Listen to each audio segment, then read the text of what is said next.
Christus vincit, Christus regnat, Christus imperat.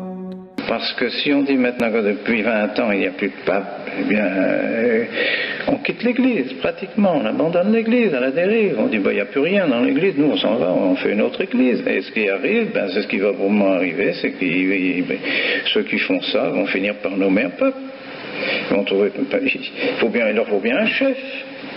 Ils sont là maintenant complètement seuls, isolés, partis. Moi je m'en vais ici, moi je m'en vais là, Barbara d'un côté, Pierre de l'autre, celui des autres par ici, l'autre par là, l'autre par là, etc. Qu'est-ce qu'ils vont faire? Qu'est-ce qu'ils vont faire? Où est-ce qu'ils vont? De quelle église sont-ils? Où est-ce qu'ils vont? Qu'est-ce qu'ils vont devenir? Tous à se diviser les uns les autres, à s'attaquer les uns les autres, et puis alors l'un voudrait faire cela. On peut finir, il va y avoir des petits groupes, probablement, qui vont essayer de se réunir, ça, et puis élire un chef, pas entendu pas, oui, c'est un pape, pratiquement. Ça, c'est vraiment le schisme complet. On ne peut absolument pas se lancer dans une aventure pareille. Il n'y a vraiment que l'évêque de Rome qui est le successeur de Pierre. Il n'y a pas deux évêques de Rome, il n'y a qu'un évêque de Rome, et il n'y a rien à faire. Là, il y a une chaîne sans fin. Sans fin, c'est toujours l'évêque de Rome qui est le successeur de Pierre. Et c'est parce qu'il est évêque de Rome qu'il est successeur de Pierre et qu'il a le pouvoir sur l'Église. Il n'y en a pas d'autre. Deuxième partie sur la pleine validité des sacrements du nouveau rituel réformé par Paul VI. Lorsque je fais des vidéos, je fais des recherches très importante afin de théologiquement pouvoir démontrer ce que je dis. J'ai été pour ce faire chercher des considérations très importantes sur la question de ce que l'on appelle l'idémorphisme. L'idémorphisme, c'est un principe que l'on trouve chez Aristote, repris chez saint Thomas, extrêmement pratique, qui distingue la matière de la forme. Voilà. Monsieur Abosi nous parle doctement, avec diapositive à l'appui. Ça s'appelle plus diapositive, maintenant je suis un vieux, moi je sais pas comment ça s'appelle.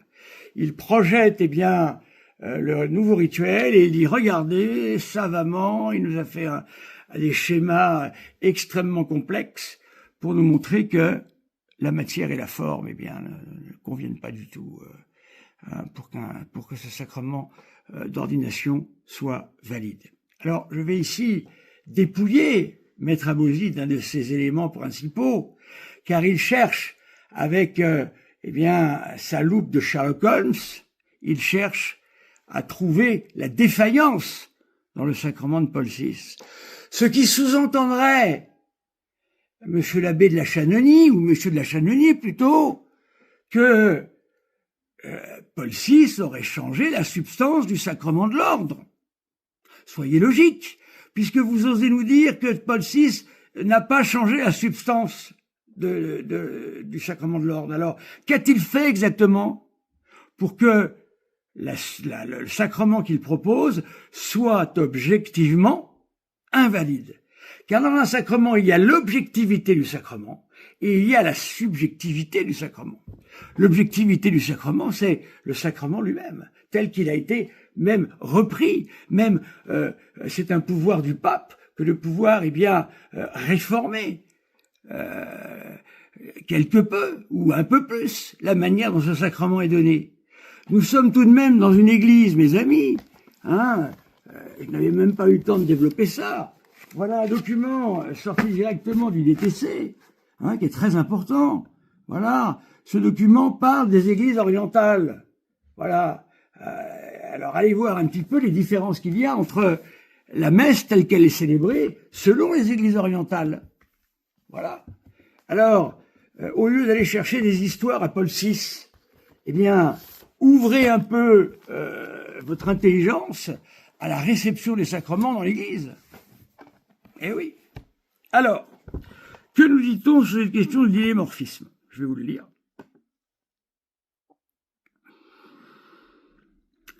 La théorie aristotélicienne de la matière et de la forme l'histoire l'atteste, a été introduite dans la théologie au XIIIe siècle. Bien sûr, c'est saint Thomas d'Aquin qui en est à l'origine. Elle est d'ailleurs très bonne, je ne dis pas le contraire. Mais il faut être précis en théologie. Il faut sortir les bons documents. Il faut les lire de manière catholique, c'est-à-dire sentir avec l'Église, et non pas utiliser les documents d'Église pour attaquer l'Église catholique. Ça, c'est une manière satanique d'agir. N'oubliez pas que lorsque notre Seigneur est confronté à Satan, Satan utilise la parole de Dieu, mais pour lui, il la change quant à son sens. Et c'est notre Seigneur qui redresse et qui redonne l'orthodoxie de ce qu'il faut comprendre. Voilà. Et là, je pense que les célévacantistes, œuvrent de la même façon. Ils œuvrent comme Satan. Eh oui. Depuis lors, le sacrement a été considéré par les théologiens, par l'Église, décret aux Arméniens et Concile de Trente, session 14, chapitre 2, 3, canon 4, comme essentiellement composé de matière et de forme. Voilà. Et M. Abosi s'appuie essentiellement sur cette question-là pour démontrer l'invalidité du sacrement de l'ordre réformé par Paul VI en 1968. La même année d'ailleurs où Paul VI a publié Humanae Vitae. Drôle de progressisme, drôle de modernisme. Cette conception philosophique du sacrement a même profondément modifié l'idée que l'on s'en faisait avant le XIIIe siècle. Des éléments constitutifs du rite sacramentel, nous sommes bien en présence ici de la consécration faite par l'Église d'une théorie philosophique érigée en dogme de foi. Remarquons tout d'abord que l'Église n'a jamais défini le rite sacramentel, se composant de matière et de forme. Le décret aux Arméniens l'affirme, il est vrai, mais cette instruction donnée à une Église orientale ne présente pas les caractères d'un document ex cathedra, c'est-à-dire relevant de l'infaillibilité absolue. Car n'en déplaise à M. Abosi, il existe de très nombreuses nuances dans l'ordre de l'infaillibilité.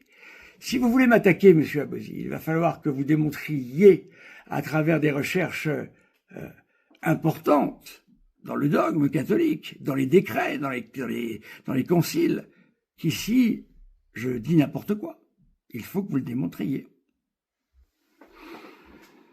Le Concile de Trente, bien qu'il se soit conformé à l'usage des écoles, alors les écoles évidemment c'est l'école scolastique, en usant pour ses définitions des expressions matière et forme, n'a cependant pas déclaré dans un décret irréformable que les sacrements, à l'instar des corps physiques, fussent composés de matière et de forme. Donc, Monsieur Abosi, vous pouvez reprendre votre copie. Elle n'est pas juste. Elle n'est pas juste.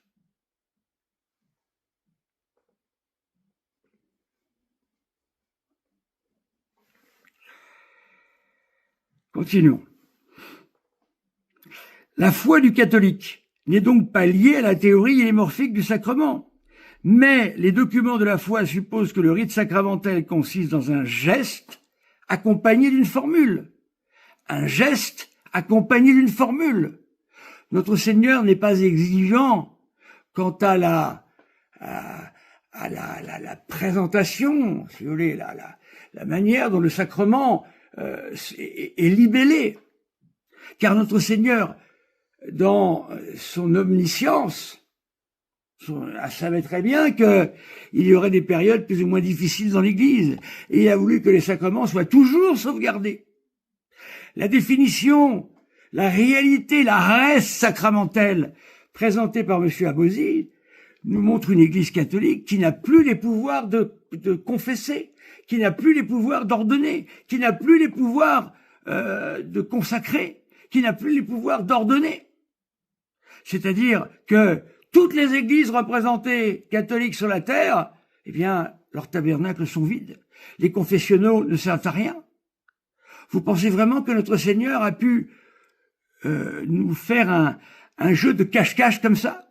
Arrêtez de chercher là où c'est visible et là où je vous ai dit que c'était, les amis. Allez plutôt chercher derrière le rideau en bois de Madame Raymonde, frappez 3 fois et la chevillette s'ouvrira. Enfin, écoutez, soyons sérieux, mes amis. Hein, allez voir la liste que j'ai été voir des pseudo-chapelles célévacantistes, vous comprendrez. Alors, si notre Seigneur joue un jeu comme ça, c'est très dangereux. Nombre de damnés nous aurons sur la route, bien sûr. Heureusement, Dieu est le Dieu des bontés et le Dieu de la miséricorde, et pas ce Dieu issu d'un pseudo-pharisaïsme complètement fou, d'un catharisme réinventé, qu'est le célévacantisme.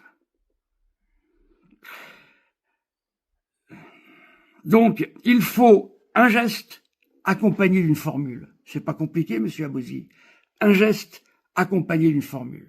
Lorsque l'on regarde le nouveau rituel, nouveau, avec de gros guillemets, par le pape Paul VI et que nous l'étudions, nous savons que le pape Paul VI, dans un but d'œcuménisme avec l'Église orthodoxe, a voulu, redonner au sacrement un sens plus antique, c'est-à-dire un sens d'avant la séparation des orthodoxes et des catholiques, pour pouvoir favoriser le retour des orthodoxes dans l'Église catholique, avec la théorie des 2 poumons, l'Église orientale, l'Église occidentale, donnée par Saint Jean-Paul II. Voilà ce qu'il a voulu faire, Paul VI. Ce que je vous dis est cohérent. Il a repris 2 rites antiques qui ont servi, je l'ai déjà dit 1000 fois, mais vous ne reprenez jamais. C'est là que réside le problème. Qui a servi à ordonner jadis Saint Jean Chrysostome, qui a servi à ordonner jadis Saint Athanase, Saint Jérôme. Et c'est ce rite-là qui serait invalide. Alors donc ça veut dire que l'Église n'a jamais eu le pouvoir d'ordonner qui que ce soit. Voilà. Donc Paul VI n'a rien inventé. Il a repris un ancien rite, tout à fait valide, tout à fait connu. Voilà ce qu'il s'est contenté de faire. C'est tout. Donc vous ne pouvez pas attaquer le nouveau rituel des ordinations de 1968. Ce n'est pas possible. Quant au pape, votre fameuse théorie, un pape ne peut pas être hérétique. C'est vous qui dites qu'il est hérétique. C'est vous. Avec vos principes à vous, avec votre lecture à vous, avec votre manière de comprendre et de lire à vous. Mais vous n'êtes plus dans l'Église catholique. Vous en êtes sortis. L'Église catholique est devenue votre ennemi principal, tant et si bien que vous osez la qualifier de secte conciliaire. Ah, voilà la vérité.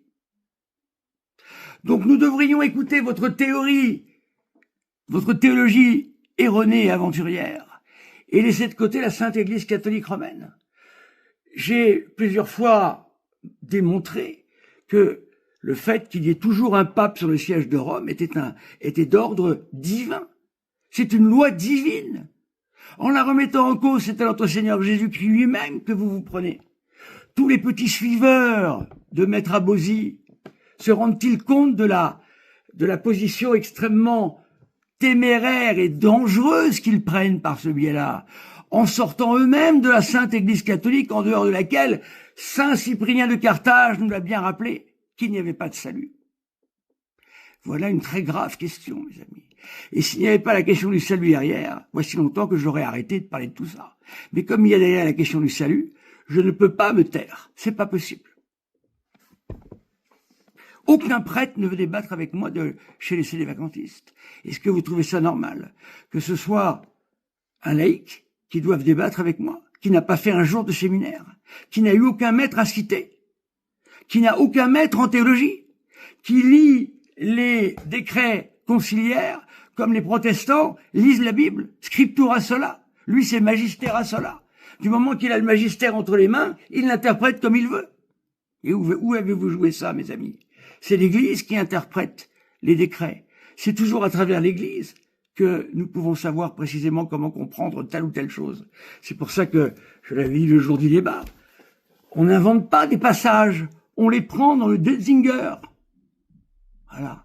C'est ça que demande l'Église catholique. Mais M. Abosi est tellement élevé au-dessus des hommes, tel Aristophane, du temps de Socrate, qu'il se passe de tous ses outils.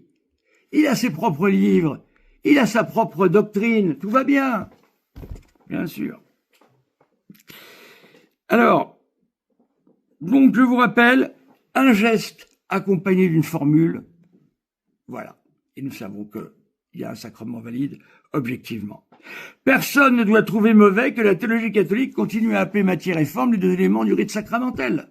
Les analogies que l'on découvre entre l'idémorphisme aristotélicien et la constitution traditionnelle du sacrement justifient pleinement cette terminologie eu égard à la raison. D'après la pratique séculaire de l'Église, le rite sacramentel se compose effectivement d'un élément indéterminé par lui-même qui est l'ablution, qui est l'onction, qui correspond à la matière aristotélicienne, et d'un élément déterminant, la formule. La formule. Or, quand je regarde le sacrement, le nouveau rituel soi-disant réformé par le pape Paul VI, eh bien, il y a bien effectivement un geste accompagné d'une formule, si ancien que des pères de l'Église s'en sont servis pour leur propre ordination. Mais oui. Le rite sacramentel donc se compose voilà, de ces deux éléments-là, qui donnent au premier tout son sens et qui jouent dans la confection des sacrements, le même rôle que la forme dans la constitution des corps physiques. Dès lors, à quoi bon rejeter une terminologie commode et consacrée par un long usage? Quant aux modifications que l'application de la théorie de la matière et de la forme fit subir à l'idée de sacrement au XIIIe siècle, elles sont incontestables. Mais elles n'ont rien d'illégitime.